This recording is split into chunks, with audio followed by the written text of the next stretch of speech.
ಇಂದೇ ಡೌನ್ಲೋಡ್ ಮಾಡಿ ಮತ್ತು ನಿಮ್ಮ ನೆಚ್ಚಿನ ಶೋಗಳನ್ನು ಆನಂದಿಸಿ.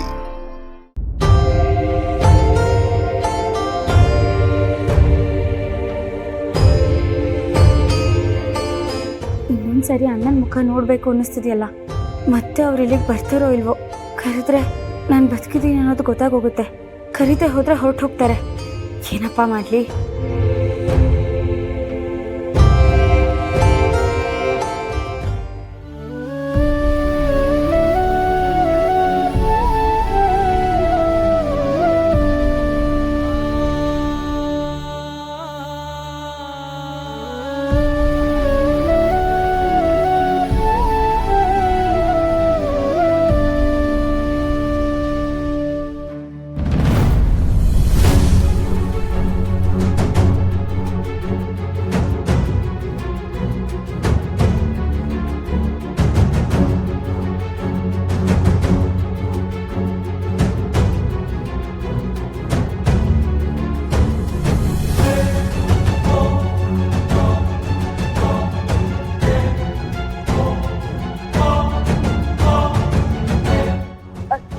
ತಪ್ಪಾಯ್ತು, ಗೊತ್ತಾಗ್ಲಿಲ್ಲ.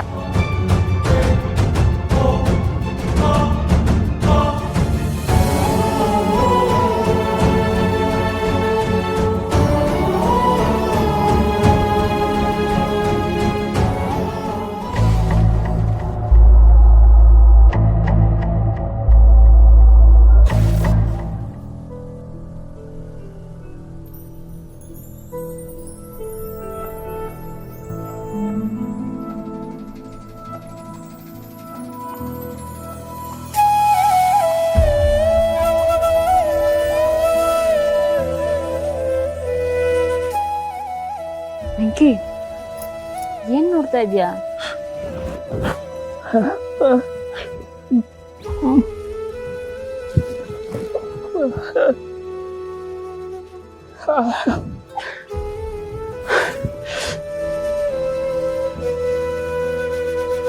ವೆಂಕಿ, ಬಾ ಹೋಗುಮ್ಮ. ಬಾ.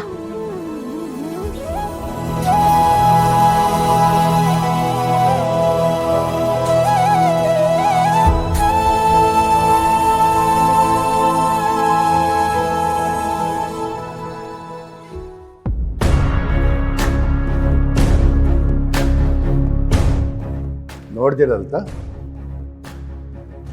ಏನೋ ಕಷ್ಟದಲ್ಲಿದ್ದಾಳೆ. ನಮ್ಮನೆ ಹೆಣ್ಮಗಳು ಮಾಡಿರೋ ತಪ್ಪನ್ನೆಲ್ಲ ಮರೆತು ನಾನೇ ಒಂದು ಹೆಜ್ಜೆ ಮುಂದೆ ಹೋಗಿ ದುಡ್ಡು ಕೊಟ್ಟು ಬಂದರೆ ವಾಪಸ್ ಕಳಿಸಿದಾಳೆ. ಇಷ್ಟೆಲ್ಲ ಸ್ವಾಭಿಮಾನ ಹಠ ಬೇಕಾ ಅವಳಿಗೆ? ಹಾಗ್ಯಾಕೆ ಅನ್ಕೋತೀರಾ? ನಿಮ್ಮ ಹಾಗೆ ಅವಳು ಸ್ವಾಭಿಮಾನಿ ಅಂತ ಖುಷಿ ಪಡಿ. ನೀವೇ ಯಾವಾಗಲೂ ಹೇಳ್ತಾ ಇರ್ತೀರಲ್ಲ, ಪರರ ಹಣ ಪಾಷಾಣಕ್ಕೆ ಸಮಾನ ಅಂತ. ಅವಳು ಹಾಗೆ ಮಾಡಿದಾಳೆ. ನಾನೇನು ಪರರಲ್ಲ, ಅವಳು ಒಡ ಹುಟ್ಟಿದ ಅಣ್ಣ. ಅದೇ ಅಣ್ಣ ಇಂದ ಅಲ್ವಾ ತನ್ನ ಗಂಡನಿಗೆ ಮನೆ ಮಠ ಎಲ್ಲ ಅಂತ ಅವಮಾನ ಆಗಿದ್ದು. ಗಂಡನ್ಗೆ ಅವಮಾನ ಆಗಿದ್ದ ಜಾಗದಲ್ಲಿ ಯಾವ ಹೆಣ್ತಾನೆ ದುಡ್ಡು ತಗೋತಾಳೆ ಹೇಳಿ? ಲಕ್ಷ್ಮೀ ನಿವಾಸ ಲಕ್ಷ್ಮೀ